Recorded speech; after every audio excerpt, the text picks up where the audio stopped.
8 consecutive Mr. Olympia titles, an era so dominant that the outcome began to feel predictable.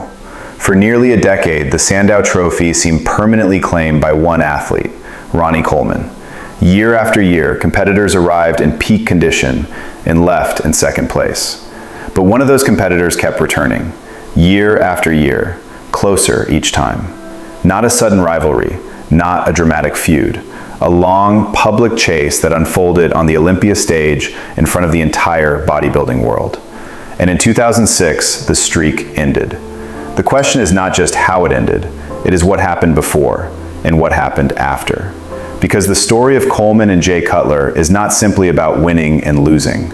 It is about dominance, pressure, adaptation, and the consequences of chasing perfection for more than a decade. In 1998, professional bodybuilding entered a new chapter. Ronnie Coleman won his first Mr. Olympia title. At the time, the result surprised many observers, but what followed removed any doubt about the scale of his dominance. From 1998 to 2005, Coleman won the Mr. Olympia 8 consecutive times. 8 wins placed him alongside the most dominant champions in bodybuilding history. Each year, the expectation grew stronger. Each year, the question became smaller. Who would win Mr. Olympia? Or who would finish second? During this period, Coleman's physique became widely recognized for its combination of size, muscle density, conditioning, and back development. Olympia judging repeatedly rewarded these strengths. But dominance creates a different kind of pressure. When a champion wins once, the goal is to improve. When a champion wins 8 times, the goal becomes maintaining perfection. And maintaining perfection is not the same challenge as achieving it. While Coleman continued winning, the field behind him was evolving. One competitor began appearing repeatedly near the top of the standings, Jay Cutler. Early in the 2000s, Cutler emerged as Coleman's most consistent challenger. He finished runner-up multiple times. He remained close in the scorecards. And most importantly, he kept returning. The Olympia stage had a champion, but now it also had a long-term challenger. Finishing second at Mr. Olympia is an elite achievement, but repeating second place year after year creates a different narrative. Cutler placed second to Coleman multiple times before winning his first Olympia title. That pattern became one of the defining storylines of early 2000s bodybuilding. Repeated runner-up finishes meant something very specific. He was close, but not close enough. This period shaped the long-term trajectory of the rivalry, because chasing a dominant champion requires adaptation. Over time, Cutler adjusted training strategies and physique presentation in an effort to compete with Coleman's strengths. Interviews and bodybuilding media from that era frequently discussed how competitors studied judging trends and previous score sheets to refine their physiques. This is a core reality of professional bodybuilding. Competitors are judged relative to each other, and when one champion dominates, the rest of the field must adapt. Through the early 2000s, Olympia results often showed close point gaps between the top athletes. The competition was narrowing, the gap was shrinking, but the outcome remained the same, until 2006. The 2006 Mr. Olympia became one of the most discussed competitions in bodybuilding history. Ronnie Coleman entered the event as the 8-time defending champion. Jay Cutler entered as the longtime runner-up. When the results were announced, the streak ended. Jay Cutler won the 2006 Mr. Olympia. Ronnie Coleman placed second. This result marked the first time Coleman had lost the title since 1997. It was not simply a new champion, it was the end of an era. Olympia judging commentary from that period emphasized balance, symmetry, and conditioning alongside mass. Bodybuilding fans and media immediately began analyzing the result. Debates about judging criteria intensified. But one fact is clear and documented. After 8 consecutive titles, the championship changed hands. The challenger had become the champion. Behind every long championship run lies a less visible reality.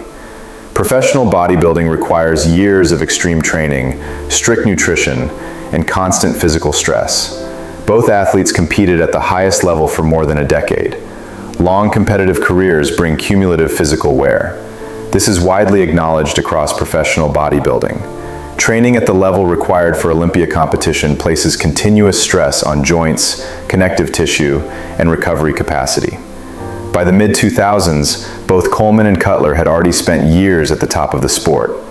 Maintaining elite conditioning year after year is itself a major challenge. Winning repeatedly adds another layer: expectations. Every returning champion faces the same question each year: can they still improve, or will they decline? And for challengers, the question is equally persistent. How do you beat someone who has never been beaten?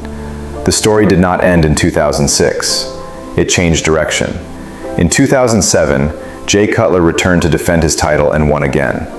Ronnie Coleman competed in his final Mr. Olympia that same year and placed fourth. The 8-time champion retired from professional competition after the 2007 Olympia.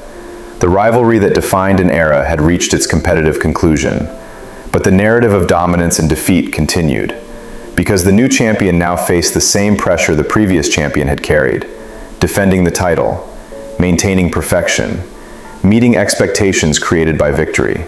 And in 2008, the Mr. Olympia title changed hands again. Jay Cutler lost the Olympia to Dexter Jackson. The champion had become the challenger once more.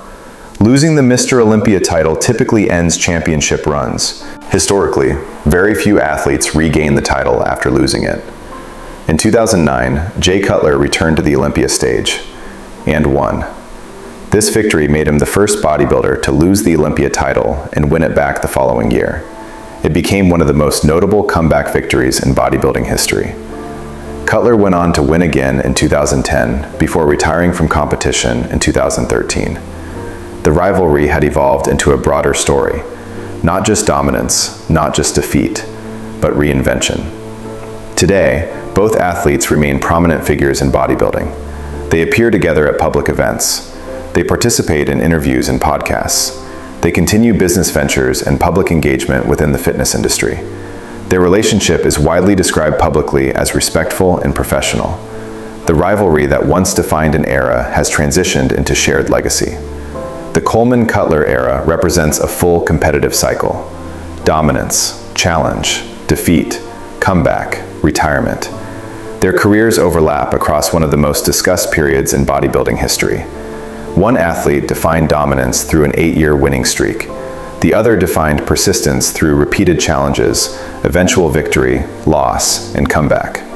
In elite sport, championships are temporary. Rivalries become history. And legacy is built across decades, not single nights.